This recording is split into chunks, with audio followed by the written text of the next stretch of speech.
Eu sou Fábio Rodrigues Gomes, sou juiz auxiliar da Escola Judicial do TRT da Primeira Região e hoje estamos aqui com mais um programa Em Tese, que nós elaboramos aqui no nosso espaço acadêmico de discussão. Trata-se, na verdade, de um bate-papo da escola com um magistrado ou com um servidor que esteja se qualificando ou que já tenha se qualificado, já tenha sido aprovado, que é o caso da Roberta, no âmbito da pós-graduação, seja lato sensu ou estrito sensu, mestrado ou doutorado. E, para isso, contaremos com a gentil e brilhante participação de dois membros do nosso Conselho Pedagógico, a Patrícia Medeiros e a Taciela Silelo, que gentilmente estão aqui para bater esse papo com a Roberta. E, como já antecipei, a nossa convidada de hoje é a Roberta Fermi Civolela. A Roberta ela é juíza titular da 2ª Vara do Trabalho do Rio de Janeiro, aqui na capital, e de uns anos para cá, se eu não me engano, desde 2016, ela tem atuado como juíza auxiliar da vice-presidência do TST, da Corregedoria Geral do TST, da Justiça do Trabalho, e atualmente ela está como juíza auxiliar da presidência do Tribunal Superior do Trabalho. Mas isso não é só, Como toda mulher inteligente, a Roberta ela é múltipla, Ela exerce múltiplas tarefas, atividades ao mesmo tempo. Ela também integra o Comitê Gestor do Sistema Nacional de Segurança do Poder Judiciário, no CNJ.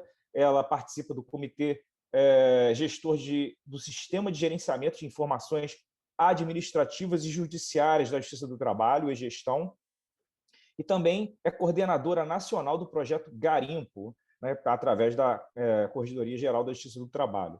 E provavelmente eu devo ter esquecido alguma coisa, porque a Roberta faz muitas coisas. E no âmbito acadêmico, ela é mestre em Direitos Sociais pela Universidade de Castilha-La Mancha, mestre também das Relações de Direitos Sociais pela Universidade do Distrito Federal e recentemente concluiu o doutorado em Direito Processual pela Universidade do Estado do Rio de Janeiro, e será justamente sobre a sua tese que nós iremos conversar aqui.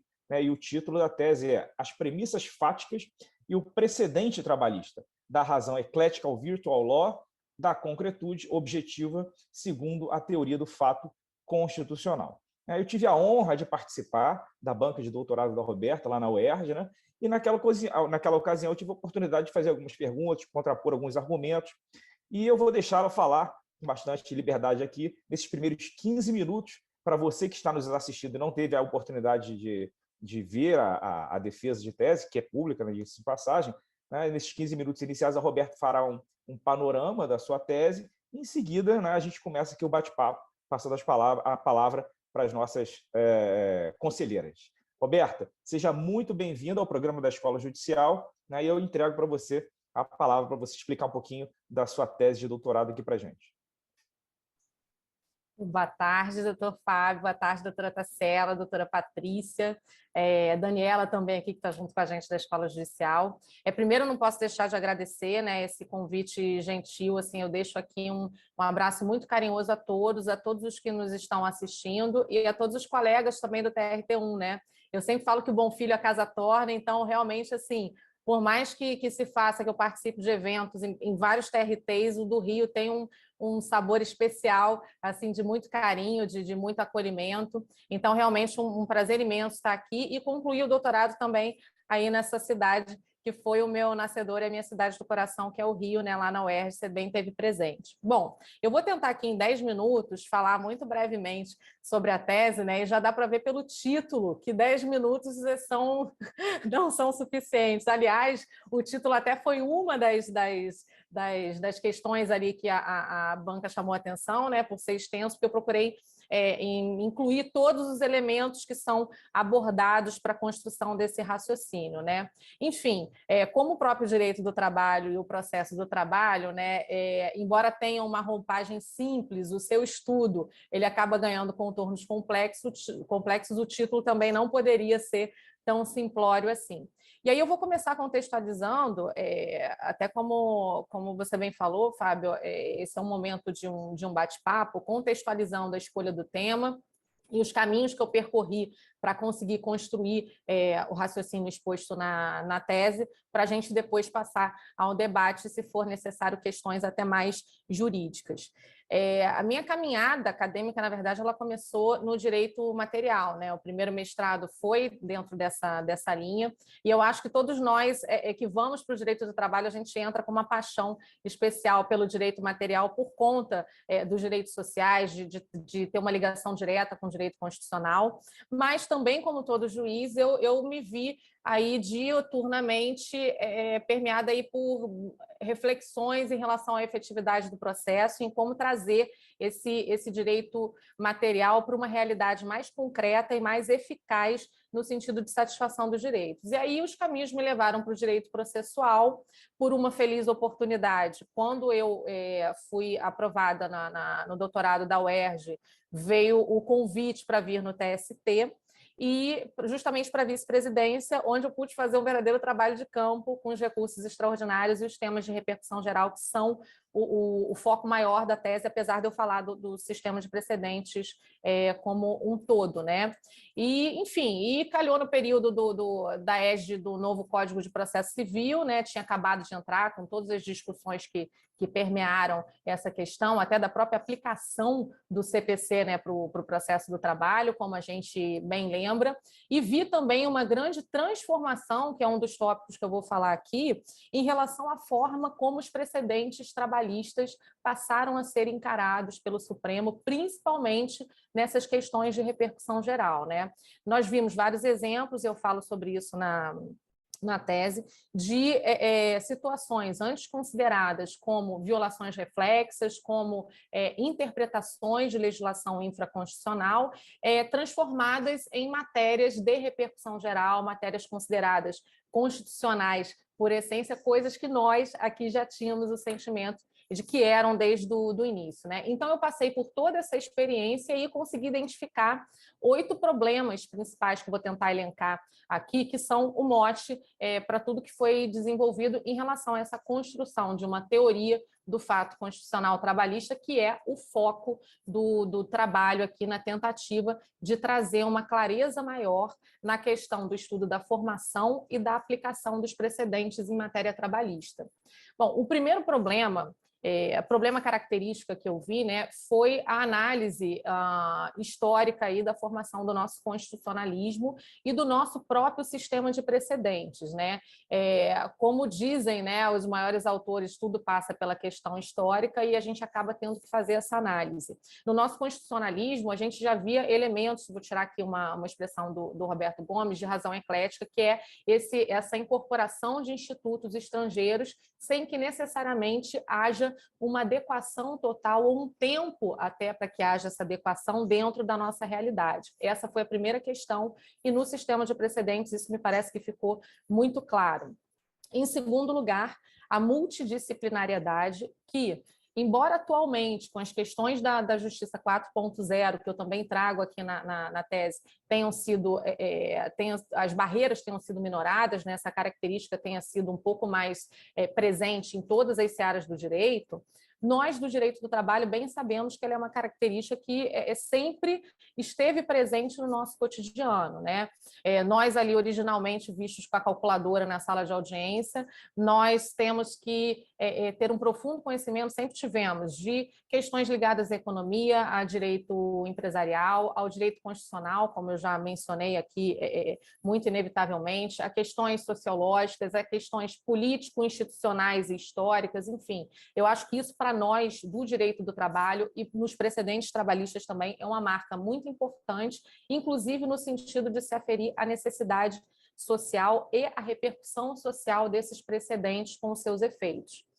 Em terceiro lugar, um problema que é mundial, mas que acaba ganhando contornos específicos no processo do trabalho, que é o dilema aí eterno da identificação da premissa fática vinculante, do que é a ratio vinculante do precedente, qual é o seu núcleo duro, e que a gente tem isso mais exacerbado no processo do trabalho por conta do quarto elemento aqui, problema, que é a grande carga fática das nossas lides, pedidos de A a Z, como a gente está acostumado também.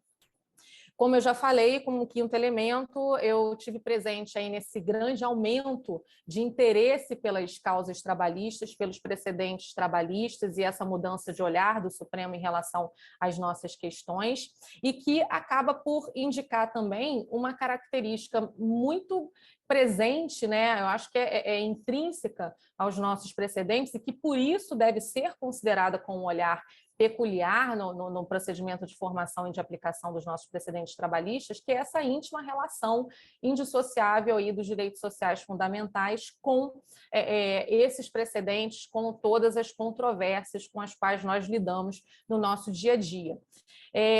E aí, como um sétimo fator, a gente tem o próprio procedimento que foi escolhido para a formação desses precedentes aqui no Brasil, em especial no caso da repercussão geral, toda a procedimentalização utilizada pelo Supremo, que traz exatamente uma dificuldade maior até dessa identificação da tese, até pela forma como ela é redigida, como ela consta no acórdão, na ementa, os sistemas de votação. E aí, no meio disso tudo, desse trabalho de campo, lá com os precedentes, eu acabei indo para a Corregedoria e fazendo um outro trabalho de campo que incorporou elementos aqui para a tese, que foi estar no meio, exatamente no início da pandemia, no seu auge, né, e nesse finalzinho aí de 2021 e início de 2022, numa situação em que a gente teve que ver elementos algorítmicos, elementos matemáticos, elementos de TI incorporados no nosso dia a dia, quase que num arroubo, e trazendo essa necessidade de se analisar essas questões também sob o prisma dos precedentes. Bom, com base nisso tudo, eu parto de um princípio de concretude objetiva que vem lá dos conceitos de Dworkin para integridade, coerência e unidade, que eu entendo que são, em última análise, as intenções aí, né, que regem todos os efeitos que o sistema de precedentes, os seus objetivos, né, os objetivos que o sistema de precedentes vem a trazer, para que se construa também o que eu chamo de virtual law, que seria uma família, assim como a civil e a common law, não é visual law, é a virtual law, trazendo todos esses conceitos matemáticos e tecnológicos aí para o nosso dia a dia na construção de uma teoria do fato constitucional trabalhista afeta e atenta às nossas peculiaridades. E aí, enfim, o trabalho se divide em 3 partes. Na primeira, falando muito brevemente, eu faço uma análise histórica, uma analogia das experiências estrangeiras, já que eu falei que o primeiro problema, problema trazido foi essa incorporação de elementos do direito internacional, mas que não estavam necessariamente ligados à nossa cultura ou às nossas necessidades daquele momento. E aí eu pego as experiências da França, Alemanha, da Inglaterra e dos Estados Unidos para trazer a questão da isonomia, a questão da aferição da necessidade da repercussão social das decisões judiciais, que é o caso da Alemanha, da relevância das premissas fáticas, como vários exemplos no direito inglês, direito americano, a questão da isonomia, como eu já falei, e o direito francês trazendo uma questão muito importante que eu vou falando ao longo de todo o trabalho, que é essa harmonia entre o elemento objetivo e subjetivo para o fim da formação do precedente. Lá na França, a característica extremamente legalista traz essa necessidade de uniformização e de segurança, que é também, em última análise, que a gente vai ver aqui no CPC de 2015.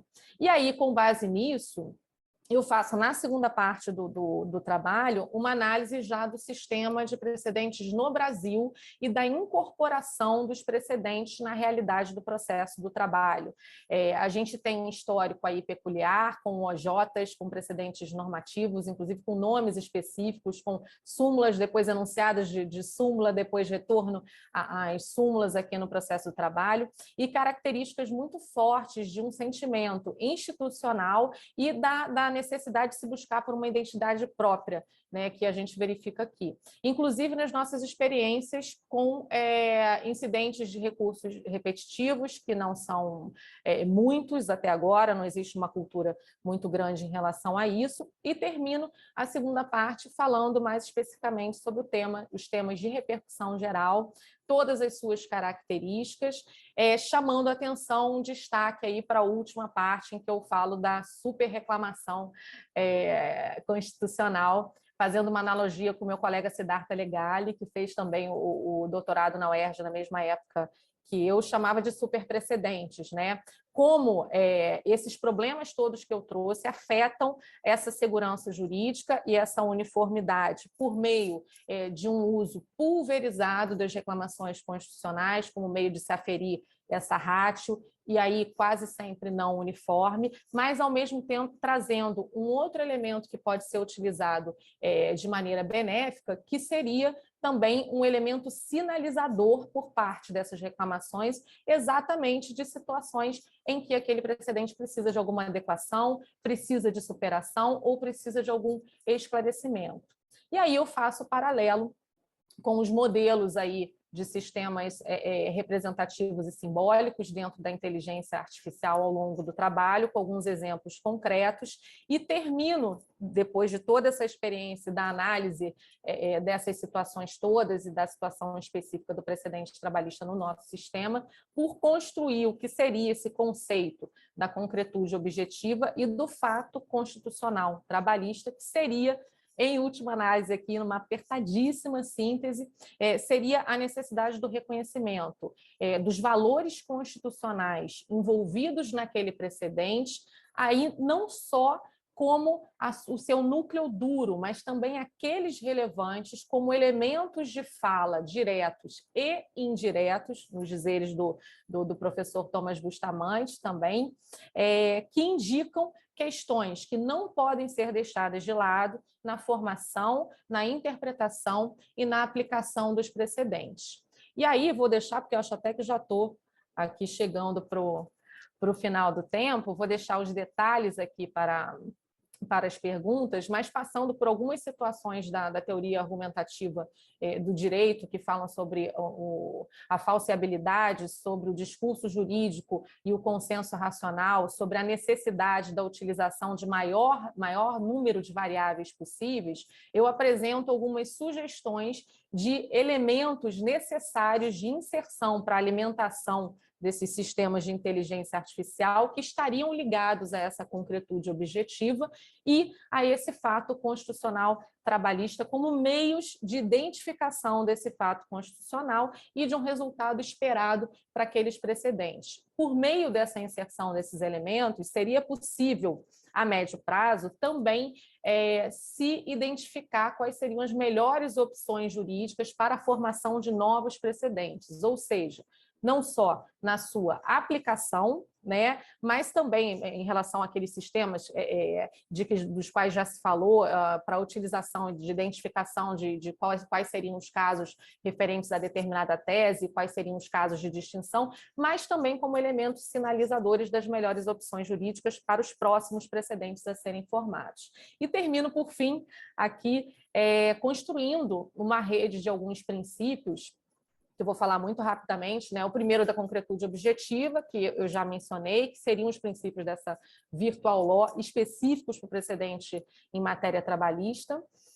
O princípio da clareza abrangencial, que traria exatamente a necessidade da tese expor de maneira clara e objetiva todos os parâmetros que fizeram parte da sua formação, que foram relevantes para a sua formação, de modo a garantir a sua integridade. O princípio da isonomia dos resultados esperados, que seria a necessidade de se considerar não só os resultados imediatos, ou, aí pegando aquele princípio da poupança lá da teoria da argumentação, ainda que houvesse um prejuízo imediato, necessariamente, de uma forma imediata, aquele prejuízo deveria ser compensado e tem que haver uma minoração das vulnerabilidades aí envolvidas e nunca um resultado imediato anti-isonômico.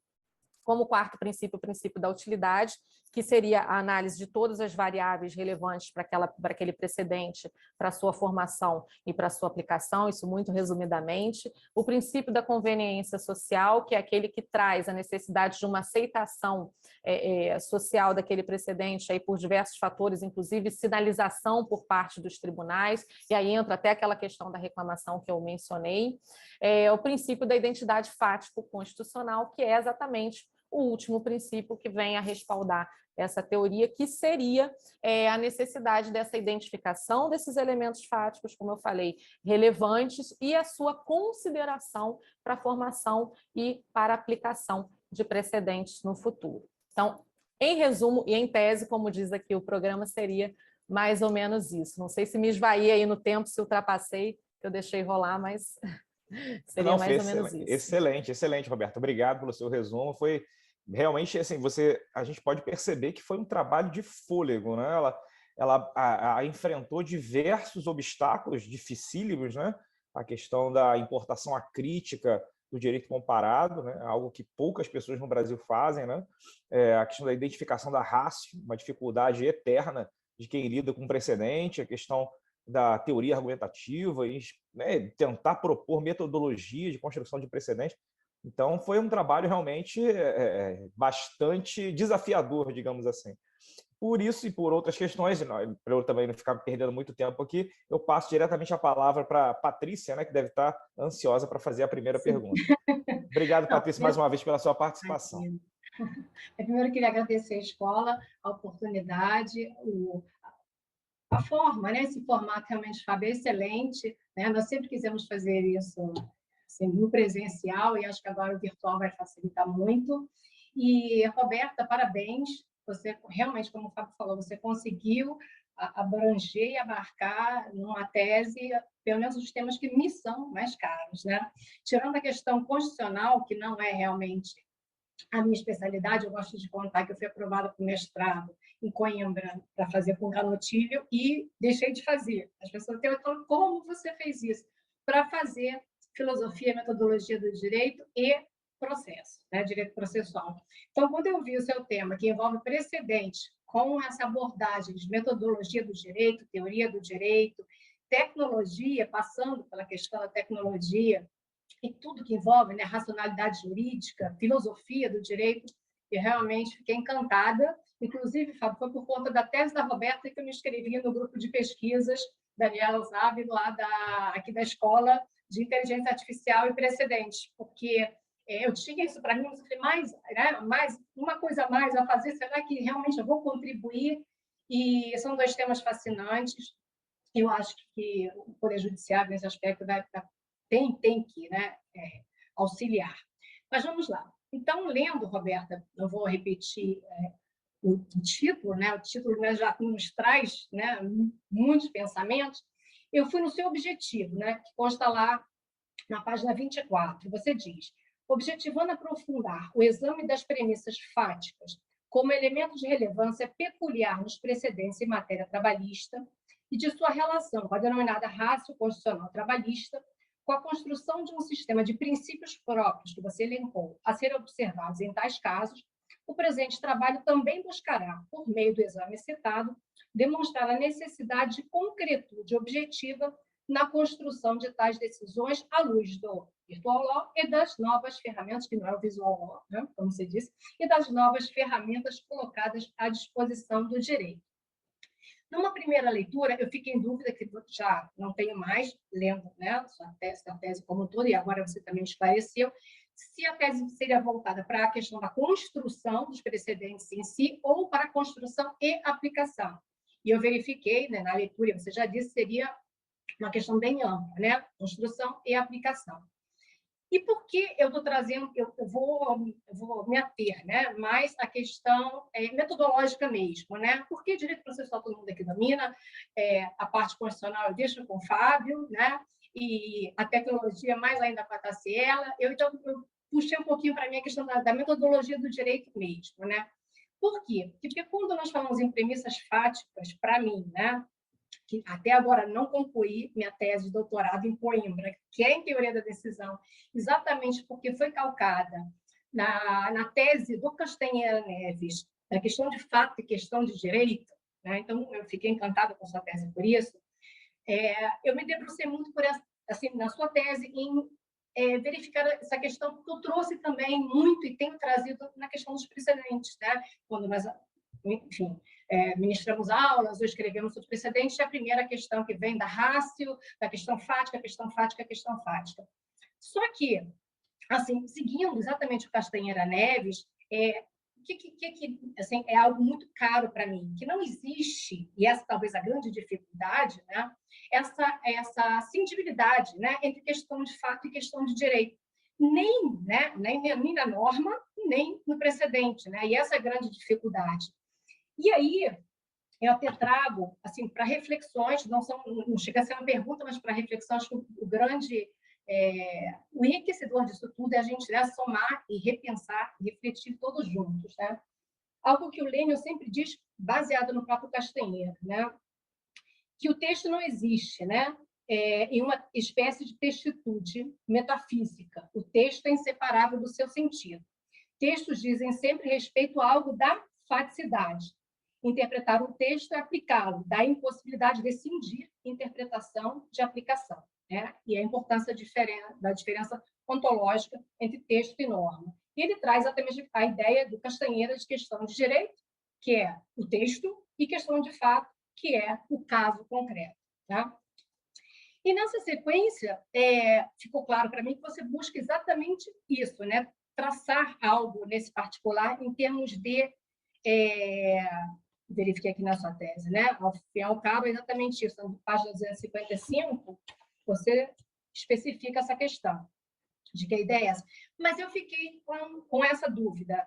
Como, né, essa premissa fática, que é uma dúvida que me acompanha, né? Como essa premissa fática trabalhista, mesmo que não ligada diretamente ao núcleo vinculante, assumiria um contorno constitucional, ainda que sob a roupagem de optedictum, você menciona isso, né, na sua tese, atrelada à questão do princípio da identidade fático-constitucional.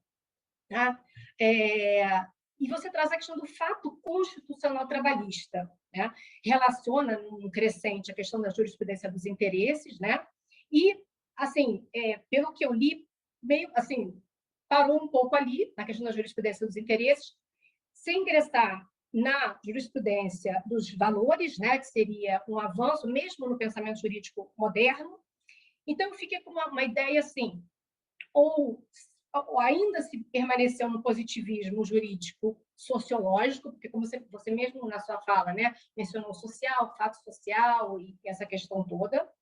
Então, eu fiquei com essa dúvida metodológica tão somente, né, que ou não se passou efetivamente por esse pensamento jurídico contemporâneo que problematiza o fato no caso concreto, tanto para a criação, ponto, né, para a aplicação do precedente, e que já temos, por conta disso, vários modelos de juridicidade, né, o jurisprudencialismo e até o funcionalismo social, né, nesse particular, ou se realmente foi uma postura, porque assim, todo o seu raciocínio metodológico, para mim, foi de um pensamento jurídico, judicante, né, decididamente normativo, sem sombra de dúvidas.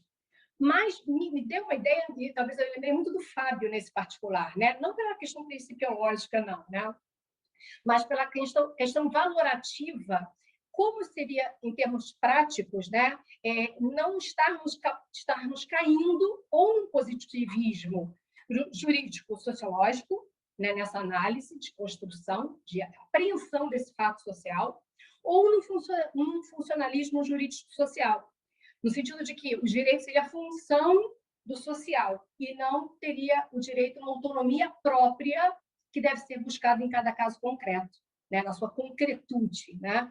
Então, assim, na verdade, não é uma pergunta, é uma ponderação, porque eu amei sua tese, né? Me instigou mais ainda em várias questões, mas fiquei com essa questão, até para a gente poder realmente, eu poder compreender como seria isso em termos práticos, desse fato constitucional trabalhista concreto, né? Como se buscaria nessa construção toda. Obrigada. Obrigado, Patrícia. Roberta, pode responder. Vamos lá.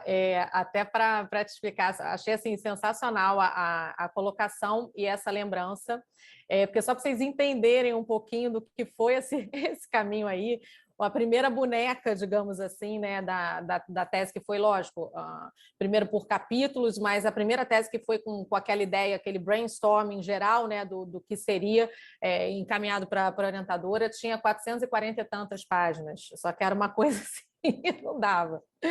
A ideia, exatamente, por que eu não entrei nesse particular?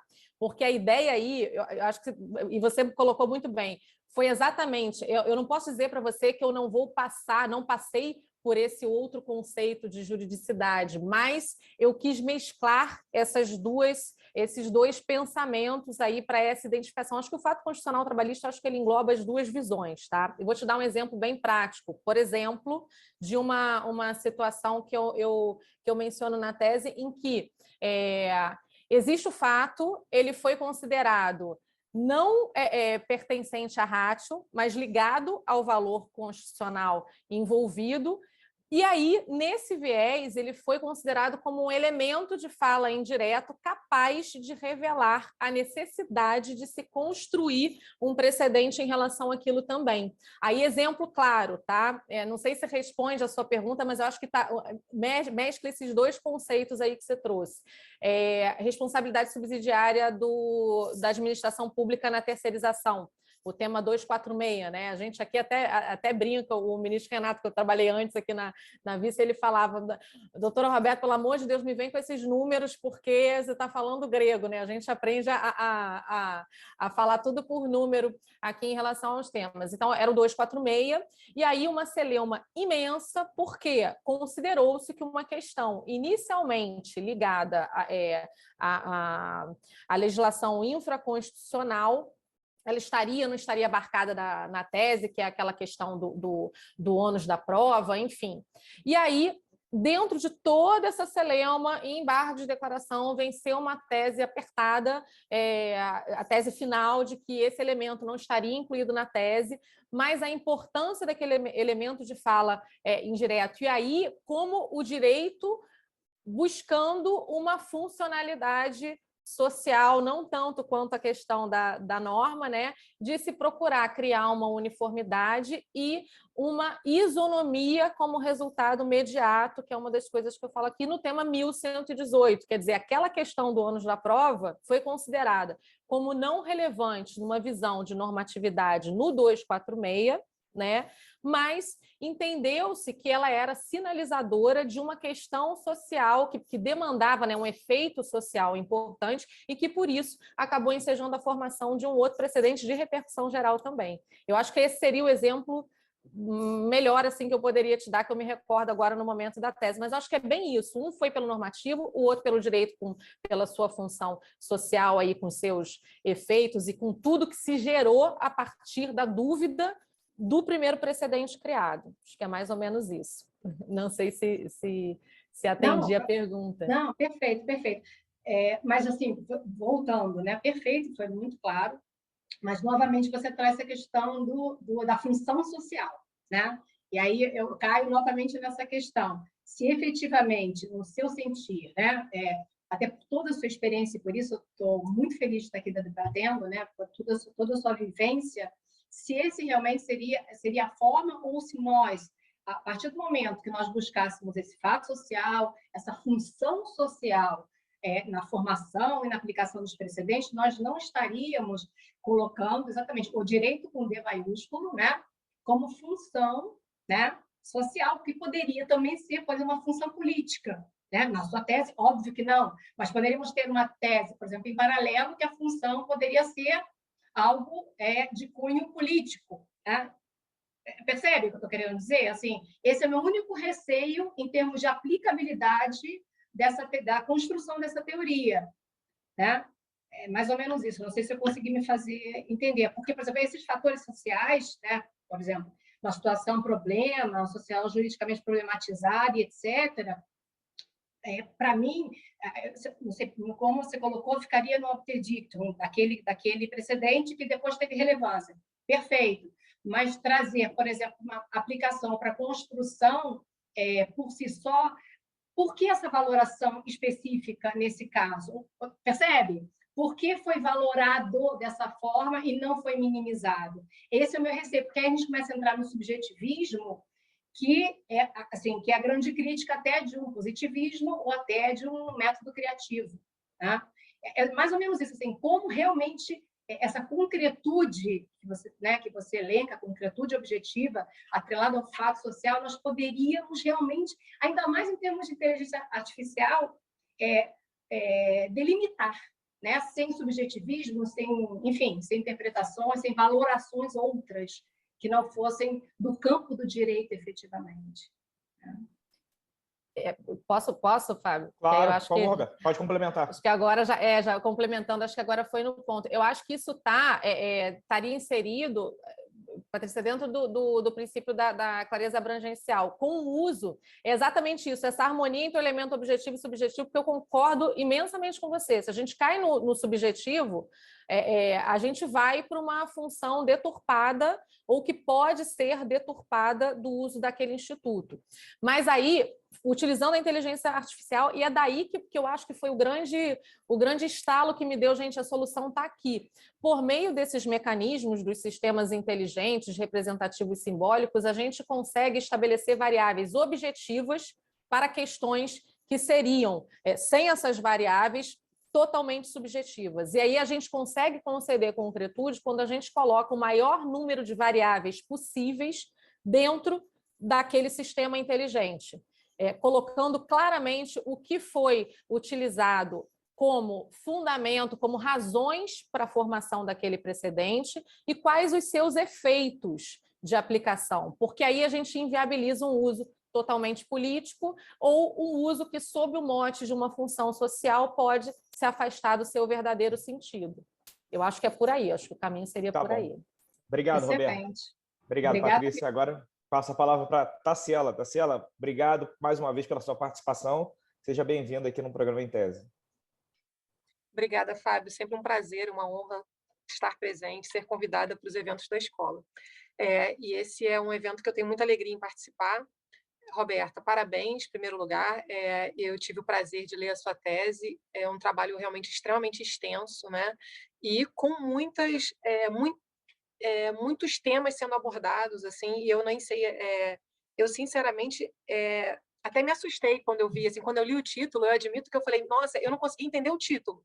Deixa eu ver se eu consigo sentar um pouquinho. Então, você aí, que está lendo, assistindo esse Em Tese, e de repente você parou e pensou, eu não estou entendendo nada, calma. Não é, Roberta? É porque, realmente, assim, eu particularmente, Roberta, eu tenho uma preocupação muito grande com a linguagem simples no mundo do direito, sabe? Eu acho que cada vez mais a gente tem que tentar aproximar a sociedade da linguagem que nós utilizamos, né? Nós nos acostumamos, né, no mundo do direito, a usar termos jurídicos e vocábulos em latim, né, em alemão, e cria, assim, como se fosse um espaço especial, inacessível a um maior número de pessoas, né, que possam ter acesso até às nossas discussões e participar, né, de forma bastante importante e pertinente nos rumos do direito, né, nos rumos da construção do mundo jurídico. Então, na verdade, eu tinha 2 pontos que eu queria abordar com você, Roberta. Primeiro, eu queria que você... É uma pergunta bastante objetiva, tá? Diferente do que a Patrícia colocou, vocês entraram numa questão mais subjetiva, mais acadêmica mesmo. A minha questão seria para você o seguinte: eu queria que você trouxesse, para aqueles que estão nos ouvindo, né, não tiveram a oportunidade de ler o seu trabalho, né, que eu repito, assim, é muito interessante, extenso, denso, né? Se você tivesse que explicar, tá? Um ponto, o conceito da concretude objetiva, que é um conceito que permeia toda a sua tese. Eu queria que você tentasse, da forma mais simples possível, assim, trazer para essas pessoas o que seria esse conceito da concretude objetiva e a teoria do fato constitucional, que eu acho que, independentemente de todos os aspectos que você traz na sua tese, o conceito essa foi minha visão, tá, Roberta? Claro que se você não concordar, mas, assim, o conceito da concretude objetiva e a teoria do fato constitucional, eles vieram permeando toda a sua tese. Então, como que você colocaria isso, assim, em breves linhas, né, de forma bastante objetiva e simples, mais simples que você conseguir, para aqueles que estão nos ouvindo, como é que você explicitaria esses 2 conceitos? Aí a segunda pergunta eu vou deixar para o segundo momento. Então, Tarsila, vamos lá, em apertadíssima síntese, também seria, a concretude objetiva seria a indicação, ou pelo menos a possibilidade de identificação dos elementos de maneira clara que fazem parte dessa formação e da aplicação do precedente, aí considerando também os efeitos desse precedente, né, em todas essas variáveis aí que estão envolvidas, e aí, por meio de parâmetros precisos, está inserido também o reconhecimento da existência desse fato constitucional trabalhista. Então, vamos lá.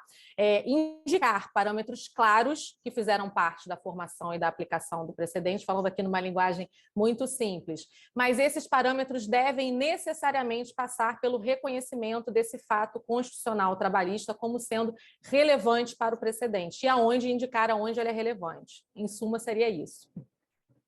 Entendi. E, Roberta, quebrando um pouquinho aqui o protocolo, Fábio, desculpa, mas aí o que seria, quando você fala, os parâmetros, né, que vão analisar a existência ou não do fato constitucional trabalhista? O que é esse fato constitucional trabalhista, se a gente fosse explicar para as pessoas que estão nos ouvindo? Seria a indicação de quais são as premissas fáticas necessariamente ligadas ao valor social constitucional envolvido naquele precedente. Aí, ou na sua ratio, ou então como elemento de fala direto ou indireto, sinalizador de alguma relevância a ser considerado, ou seja, a indicação de todos os valores constitucionais relevantes para aquele precedente e imprescindíveis a ele. Seria mais ou menos isso. Entendi. Roberta, agora prometo que é a minha última intervenção, Fábio, pelo menos agora.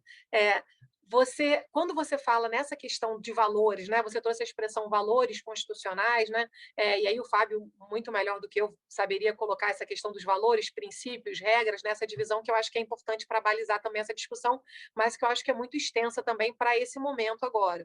Mas quando você fala nessa seleção de valores que são importantes para o precedente, né, porque eu percebi na sua fala com a Patrícia uma tentativa de fuga do subjetivismo, eu concordo. Eu acho o subjetivismo muito perigoso, porque ele o direito é extremamente ligado à política, a escolhas políticas e ideológicas, né? Enfim, eu vejo o subjetivismo como algo inerente, né, ao direito em si, é o que a gente tem que saber que existe lutar contra ele, mas sabendo que ele está ali sempre permeando as nossas decisões, os nossos entendimentos. E aí a minha pergunta para você seria o seguinte, Roberto, você acha que existe, ou que corre o risco de existir, um viés político subjetivo na determinação desses valores? Porque, pelo que eu entendi da sua fala, os valores eles são premissas importantíssimas, não é, para que se reconheça a validade ou não desse fato constitucional. Nessa escolha de fatos, desses fatos, a gente consegue se afastar desse subjetivismo, desse viés político, ideológico, eventualmente? Bom, vamos lá. Quando eu falo valores, a primeira identificação é dos valores, mas necessariamente eles vão ter que estar ligados a algum dispositivo positivo constitucional existente. Isso até pela própria sistemática de repercussão geral, talvez até por isso que eu tenho escolhido esse núcleo aí da repercussão geral para trabalhar, porque eu acho que ele consegue trazer elementos mais visíveis de uma tentativa de não deixar com que esse subjetivismo saia do controle. E aí, mais uma vez, quando a gente coloca isso, quando a gente imputa a indicação de dispositivos constitucionais, e aí lá na alimentação dos sistemas inteligentes ali na questão do que é utilizado de inteligência artificial, de todos os símbolos representativos que são utilizados como alimentação desses sistemas, a gente consegue, eu acho, que trazer uma transparência para os critérios objetivos utilizados, aí mais especificamente quais as normas constitucionais envolvidas, e aí, caso haja algum tipo de deturpação ou algum tipo de outro viés de uso utilizado, isso consegue ser detectado por meio dessas variáveis que estarão claras, trazendo a concretude objetiva para o precedente. Eu acho que é mais ou menos isso, é uma cadeia aí de coisas interligadas, aonde a inteligência artificial veio trazer eu acho que foi assim a cereja do bolo para conseguir dar esse tom de objetividade, sem perder a subjetividade inerente à nossa atividade aqui,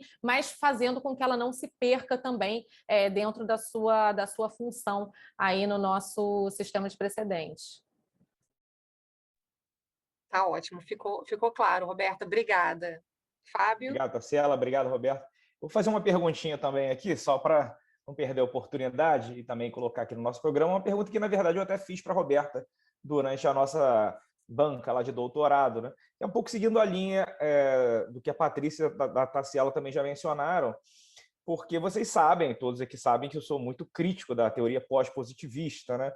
E, de fato, quando você acaba inserindo a possibilidade de escolha de valores, você não acha que existe um risco muito grande da gente aumentar ainda mais a temperatura de crise institucional que ocorre no país?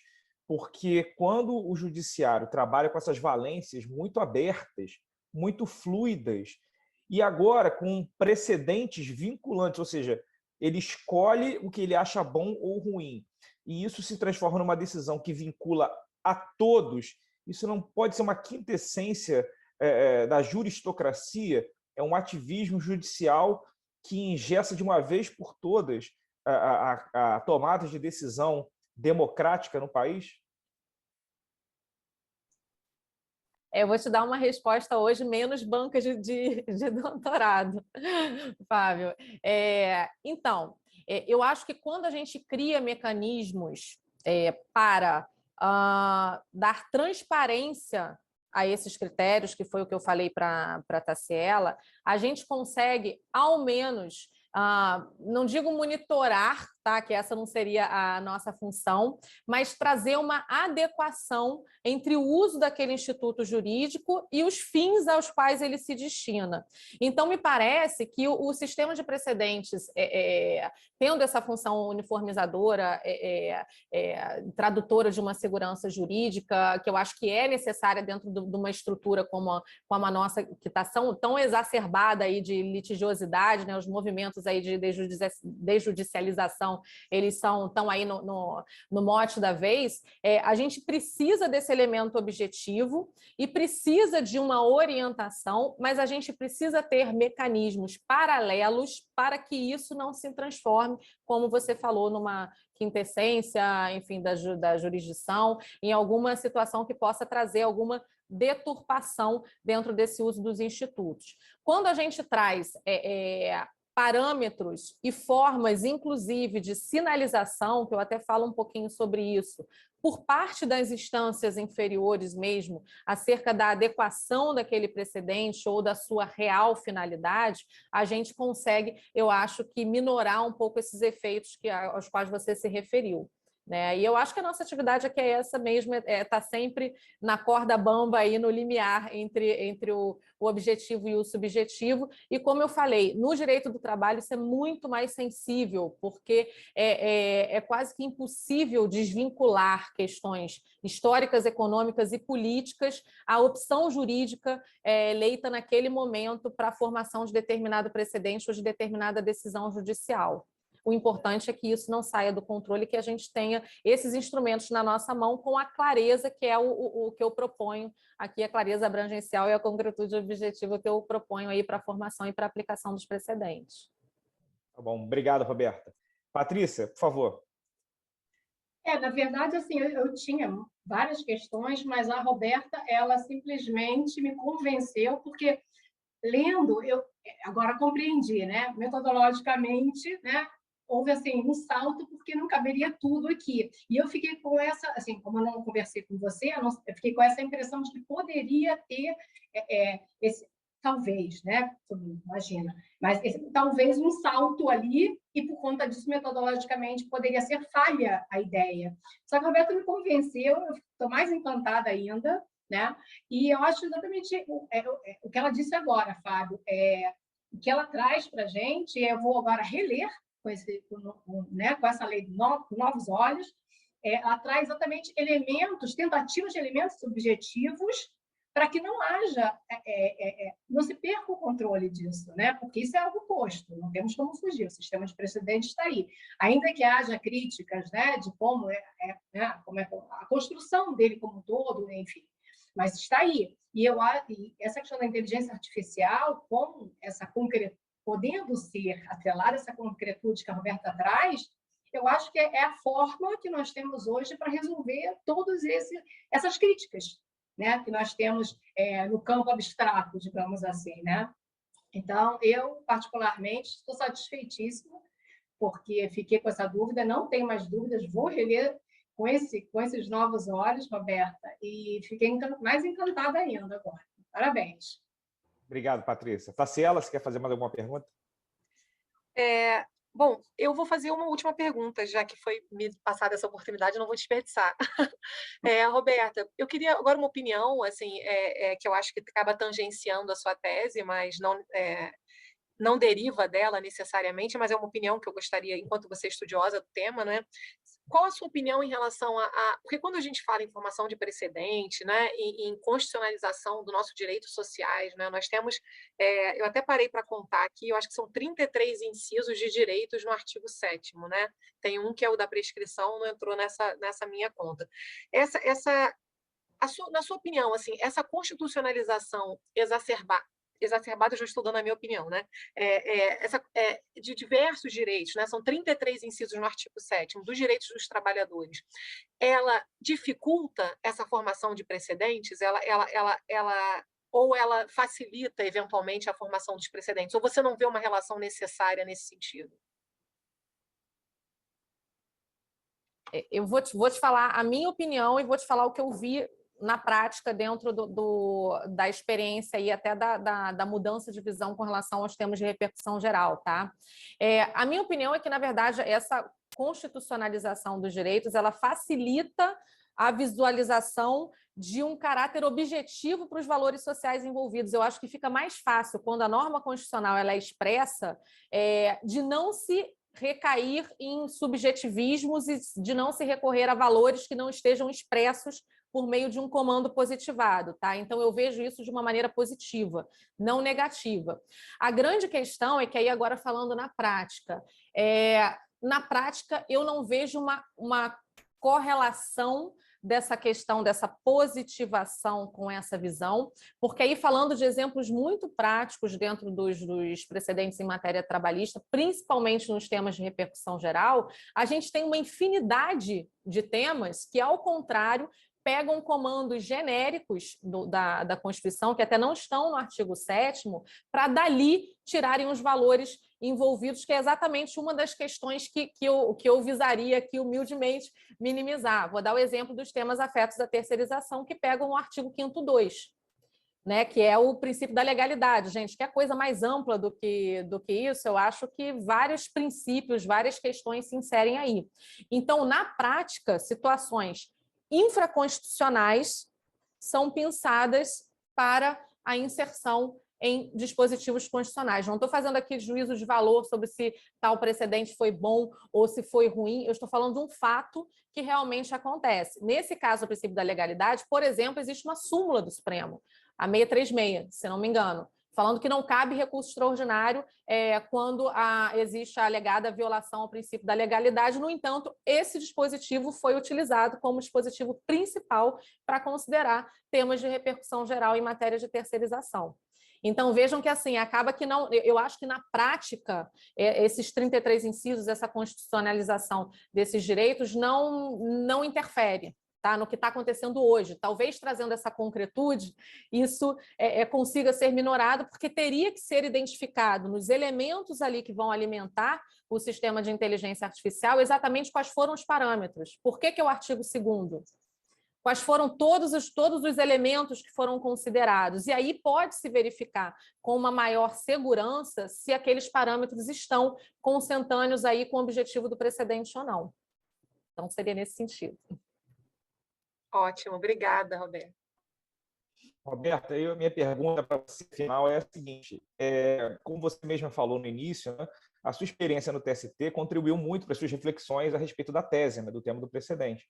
E eu te pergunto, saindo um pouquinho da teoria, né, e até caminhando para o princípio da conveniência social que você mencionou, você entende que os precedentes, e até os precedentes vinculantes já existem no TST, pelo menos, né, eles têm funcionado mesmo na prática ou estão chovendo reclamações por aí? Sempre, sobretudo na área trabalhista, arruma um jeito de fazer um distinguish, de arrumar um fato relevante para cá, para puxar a sardinha mais para a sua brasa e tentar escapar do precedente. Gente, essa questão das reclamações realmente é bastante complexa e importante, muito presente aqui, né? Hoje mesmo eu estava aqui com a caixinha, tem uma semana de gestão, do início da nova gestão, e a gente já está com 10 reclamações aqui na caixinha para analisar. Pois é, aí são dois vieses, Fábio, na minha opinião, tá? A gente tem uma necessidade que me parece que é legítima também, de uma busca, e eu mencionei isso até nos meus 10, 15 minutos aí de fala, de uma busca de uma identidade institucional, tá? Até para que a coisa não se perca em princípios e institutos que não são tão afins ao direito do trabalho, tá? Só que a gente tem, por outro lado, também um limite para que essa atividade não se torne um meio de não aplicação dos precedentes de natureza vinculante. O que está acontecendo hoje em dia é que, por conta dessa ausência desses parâmetros claros, né, do que levou à formação do precedente, do que faz parte da sua tese, efetivamente, do que é importante, abre-se um lastro, tanto de precedentes, eu digo não vinculantes, mas de decisões internas, quanto de reclamações constitucionais por parte do STF, em todos os sentidos, né? A gente vê um mesmo precedente com interpretações diversas, aí mesmo nas próprias reclamações constitucionais, óbvio, viabilizado por uma ausência de clareza da sua abrangência. Então, sim, isso está acontecendo. Agora, eu falei até na terça-feira, teve uma palestra com o professor Joshua Walker sobre inteligência artificial, participei lá da mesa no CNJ, foi junto com a ANM, e muito interessante, mas eu mencionei exatamente isso, a gente falou exatamente sobre essa questão da harmonia dos elementos objetivo e subjetivo, e como era o Dia da Mulher, eu mencionei a Virginia Woolf, que fala que para toda luz há sombra, né? E vice-versa, a forma de você conseguir aí identificar a sombra e você minimizá-la, né? É exatamente você conhecê-la, e aí, com isso, você consegue um outro lado luminoso. É o que eu falei das reclamações constitucionais. Ao mesmo tempo que elas geram, se forem muito díspares com relação ao mesmo precedente, uma insegurança jurídica, o que foge ao escopo, né, do sistema todo de precedentes, ao mesmo tempo elas vêm a sinalizar situações em que aquele precedente mereça ser esclarecido, porque se estão havendo decisões discrepantes é porque alguma coisa não está clara naquela tese, ou então que ele esteja mesmo inadequado socialmente para aquele momento, né? Porque existe uma interpretação diversa, reiterada, em sentido distante do que aparentemente consta na tese. A mesma coisa para os precedentes internos. Eles existem situações que podem ser consideradas como não aplicação do precedente de natureza vinculante, sim, mas existem sem números de outras situações também que são sinalizadoras de alguma situação em que aquele precedente mereça ser esclarecido ou mereça ser mesmo adequado. Aquele exemplo lá do 1118, acho que é o mais claro, mais claro impossível que aquilo. Os temas em terceirização, veja como é que está tudo interligado. A pergunta da Tassiela foi muito feliz em relação aos dispositivos constitucionais. Justamente por partirem de um dispositivo constitucional principiológico e que não tem uma norma objetiva, concreta, diretamente ligada a ele pode se aplicar a diversos valores constitucionais, que é o que a gente está falando aqui, são os precedentes em matéria de terceirização, são aqueles que têm são mais objeto de reclamação constitucional, que são mais objetos de decisões discrepantes. Eu vejo isso como tudo interligado. Se a gente consegue objetivar desde o início, ou consegue estabelecer parâmetros claros, a gente consegue chegar a um objetivo satisfatório aí dentro do que a gente almeja no nosso sistema de precedentes. Legal. E essa sacada de incluir dentro dessa discussão a inteligência artificial, a tecnologia, talvez essa luz que vá aplacar um pouco as sombras, porque eu também sou um grande entusiasta dessa junção do direito com a tecnologia. Eu acho que todos nós aqui, né, Tassiela, Patrícia e você, todos pensamos que é um casamento que vai gerar muitos bons frutos para a nossa profissão, para a nossa atuação institucional. Bom, então eu queria agradecer, né? Daria para a gente ficar conversando mais umas 3 horas aqui, que foi o tempo da defesa da tese da Roberta, mas assim, eu agradeço enormemente a sua gentil participação aqui. Roberta, parabéns pela sua tese de doutorado, né? Uma tese com um tema muito importante, muito útil para a nossa prática forense. Agradeço também a participação, a brilhante e gentil participação da Patrícia Medeiros e da Taciela Cilelo, né? E eu entrego a palavra final, só para não me despedir sozinho aqui, eu vou deixar a Patrícia falar, se despedir, depois a Taciela e, por fim, eu encerro com a Roberta. Patrícia, obrigado. Pode fazer suas considerações finais. Minhas considerações, na verdade, eu até já fiz. Eu realmente fiquei encantada, tinha essas dúvidas que foram totalmente sanadas, e por conta disso agora vou reler, né? Nossa, com outros olhos, porque as perguntas da Taciela também elucidaram mais ainda as questões práticas, né? Para a gente repensar isso tudo. E é mais ou menos o que eu estava colocando, que o Fábio trouxe. Eu acho que tudo que foi colocado aqui é para sanar essas eventuais, essa problemática toda que a gente pode vir a ter e está tendo, né, em termos de aplicação de precedentes, construção e até superação, né? Necessidade de superação, porque teremos elementos mais concretos, não políticos, né? Ou de, enfim, valorações outras, ideológicas, seja lá o que for, para a superação de um precedente. Parabéns, Roberta, mesmo. Obrigado, Patrícia. Taciela? Bom, primeiro agradecer a escola mais uma vez. Roberta, parabéns. Um prazer estar aqui com você, com a Patrícia, com o Fábio. São colegas que eu tenho muito respeito e muito carinho. E dizer que eu adorei, aproveitando agora o momento, eu adorei a sua dedicatória e também os seus agradecimentos, né? Eu achei muito bonito quando você fala que você dedica o seu trabalho aos inquietos, inconformados e aos curiosos. Então, eu me considero que estou neste grupo, então que seu trabalho também foi dedicado a mim, né? Então que nós sigamos assim, né? Inquietos, inconformados, curiosos, pensando, né? Maneiras de construir um direito melhor, um ordenamento jurídico que atenda melhor aos anseios da sociedade, né? E que isso tudo contribua cada vez mais para a melhora, para o nosso desenvolvimento do nosso país. Então, parabéns, muito obrigada, um beijo, obrigada à escola, na pessoa aqui da Daniela também. É um prazer. Parabéns, Roberta. Obrigado, Taciela. Roberta, por favor, suas palavras finais. Obrigada a todos. Enfim, a Taciela bem pontuou, lembrou aqui da dedicatória dos agradecimentos. Eu acho que é isso, acho que somos todos aqui inquietos, curiosos, reflexivos, enfim.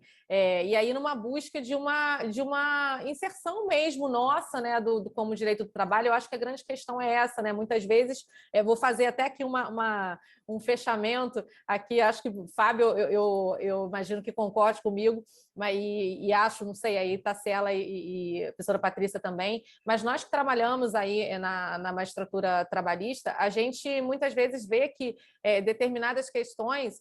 a gente, às vezes, eu acho, estou fazendo aqui o meia-culpa, né? A gente, às vezes, se omite um pouco, a gente, às vezes, não entra em determinados debates ou em determinados estudos de aprofundamento, até eu acho que com medo, talvez, de quais serão os efeitos daquilo, né? Então, a ideia realmente é de fazer esse estudo e de, inclusive, estimular quem está nos assistindo a fazer vários estudos também das matérias que os inquietam e que os deixam curiosos, enfim, é justamente isso. Eu acho que a Justiça do Trabalho ela vem se reformulando, ela vem se amoldando a situações várias. A inteligência artificial é um grande exemplo disso, né?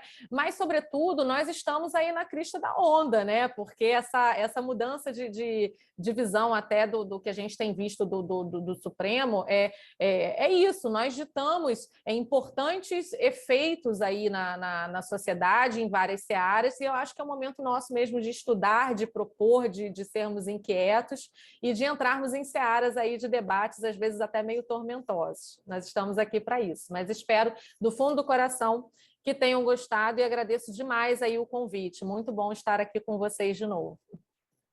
Nós que agradecemos. Parabéns mais uma vez. Obrigado aqui pela presença de todos. E você que está nos assistindo, agradeço também e espero o nosso próximo programa do Em Tese com mais novidades pela frente. Obrigado e até a próxima.